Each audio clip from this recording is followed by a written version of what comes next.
2 বছর পর আবারও আলোচনায় সেই রফিকুল ইসলাম মাদানী, যিনি শিশু বক্তা হিসাবে সুপরিচিত। গত বছর দুয়েক ধরেই বেশ কিছু ডিজিটাল নিরাপত্তা আইন মামলায় জেল হাজতে আছেন তিনি। এরই প্রেক্ষিতে মাদানীর বিরুদ্ধে অভিযোগ গঠন করেছে আদালত। তার বিরুদ্ধে মামলার আনুষ্ঠানিক বিচারও শুরু হয়েছে।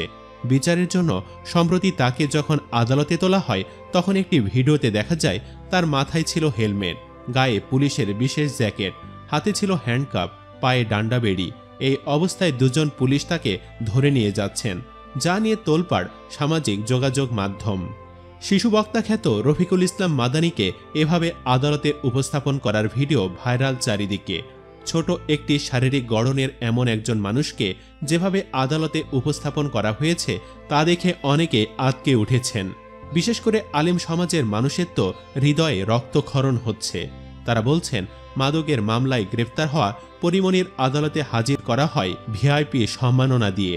করোনার নমুনা পরীক্ষার নামে প্রতারণা করে কোটি টাকা হাতিয়ে নিয়ে পুরো দেশকে হুমকির মুখে ফেলে দেওয়া ডক্টর সাবরিনাকে আদালতে হাজির করা হয় হ্যান্ডকাপ ছাড়া। এদের দেখলেই মনে হয় আদালতে ঘুরতে এসেছে। অথচ মাদানী সহ অন্যান্য আলেমদের যেভাবে আদালতে তোলা হয়, তাতে মনে হয় মানুষ নয়, যেন আস্ত এক একটা বাঘ সিংহকে বেঁধে নিচ্ছে। সামান্য একটু অপরাধের জন্য জামিন না দিয়ে মার্ডারের আসামির মতো আদালতে হাজির করার মতো অভিযোগ তুলছেন অনেকে।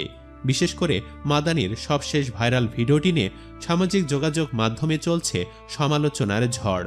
এ নিয়ে কথা বলেছেন সময়ের জনপ্রিয় আলেমেদিন আলী হাসান উসামা। একটি ওয়াজ মাহফিলে প্রশাসনের এমন আচরণকে নিয়ে হিংস্র, বর্বর, কলিজা কাঁপানো বলে আখ্যায়িত করেছেন। তিনি বলেছেন, মেনে নিলাম তারা কোনো ভুল কথা বলেছেন, তাতে সাময়িক কিছু সমস্যা সৃষ্টি হয়েছে, তাই বলে এমন সাজা, এটাও মেনে নেওয়া যায় না। উসামা সাহেবের এমন বয়ানের একটি ভিডিও ভাইরাল সোশ্যাল মিডিয়ায়। সেখানে তার দেখাদেখি মুখ খুলেছেন আরও হাজারো মানুষ। নানানজনে নানানভাবে এমন ঘটনার প্রতিবাদ জানাচ্ছেন। মোহাম্মদ আল আমিন নামে একজন লিখেছেন, ইয়া আল্লাহ, মাওলানা রফিকুল ইসলাম মাদানী কি এমন অপরাধ করলেন যে এভাবে কষ্টের সাথে কোর্টে তোলা হয়? অথচ কত জালিম যে জামায় আদরে আছে। শত অপরাধের পরেও আল্লাহ সবকিছু দেখেন, সব বিচার করবেন ইনশাআল্লাহ। মুস্তাফিজুর রহমান নামে একজন লিখেছেন, আমার জানামতে ডান্ডাবেড়ি পরানো হয় সন্ত্রাসী বা ভয়ঙ্কর অপরাধীদের। এই আলেম রফিকুল ইসলাম মাদানী কি তেমন ভয়ঙ্কর অপরাধী? মানুষটাকে অযথায় কষ্ট দিচ্ছে পুলিশ বা সরকার, তীব্র নিন্দা জানাই। এইচ.এম. আবদুল্লাহ নিয়ামতপুরী লিখেছেন, দেখে খুব কষ্ট পেলাম। আল্লাহ তাআলা দ্রুত হজরতের মুক্তির ব্যবস্থা করে দিন, আমিন। একজন আলেমকে দেখুন কিভাবে পায়ে হাতে ডান্ডা বেড়ি লাগানো হয়েছে। পৃথিবীর কোনো চ্যাম্পিয়ন অপরাধীকেও এভাবে বেড়ি লাগাতে দেখি নাই। শিশু বক্তা না তুমি, তুমি আসলে একজন বীর।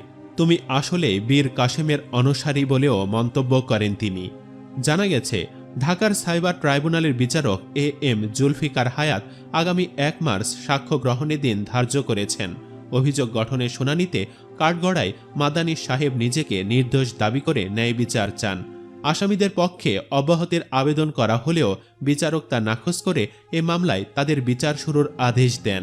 2021 সালের 11 এপ্রিল গাজীপুরের টেকনাগপাড়া এলাকার মোহাম্মদ মুস্তাফিজুর রহমান নামের এক ব্যক্তি গাজীপুরের বাসন থানায় ডিজিটাল আইনে এ মামলা করেন।